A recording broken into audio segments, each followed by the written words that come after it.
اهدي. ايه المسخره ده؟ هي كوره في الفصل لما الاستاذ يدخل يبهم انت وهو وهي تقوموا تقفوا قيام. تنفخ ليه يا رحمامه؟ انفخ انفخ، انا اوريك النفخ في الامتحانات ان شاء الله.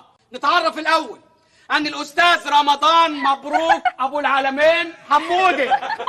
كويس قوي، ما كنتش اعرف ان اسمي بيضحك. اياك تفتحي بوك تاني، فاهم ولا لا؟ سوري يا مستر.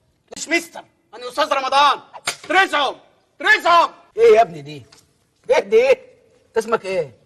ايمن كريم الششتاوي. كريم الششتاوي؟ ايوه ابن وزير البيئه. ايوه ابن وزير البيئه. طب يا اخويا ما تتنكش قوي كده، دي السحابه السوداء جايه لحد دماغك، بكره ده يتحلق بدل ما احرقهولك، فاهم ولا لا؟ انت يا اخويا اللي بتنفخ، اسمك ايه؟ محمد احمد الخرساني. احمد الخرساني؟ ايوه وزير الصحه. ايوه يا اهلا يا اهلا. باين عليك الصيحه، انبسط. امان عليك وانت قاعد في البيت يبقى هات سيره المستشفيات الحكوميه اللي الناس بتترمي فيها على البلاط واكياس الدم الملوث واللي انت عارفه، يمكن حد يهتم. اوكي انا بشحت منك هذا اللي وانت يا اخويا اسمك ايه؟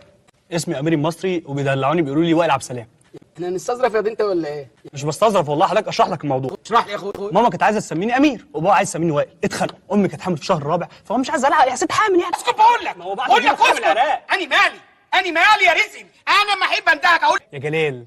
يا جلال شكلك رخم وسنتك سودة طينه معاك. وما دي انت من ساعه ما دخلت وشكلك مستفزني. قوم يا شكلها سنه سودة. اسمك ايه يا فرع؟ شهاب عبد الحميد النجار. اوعى يا هادي يكون اللي ببالك. هو وزير الداخليه. اتفضل استراحه سعاده الباشا.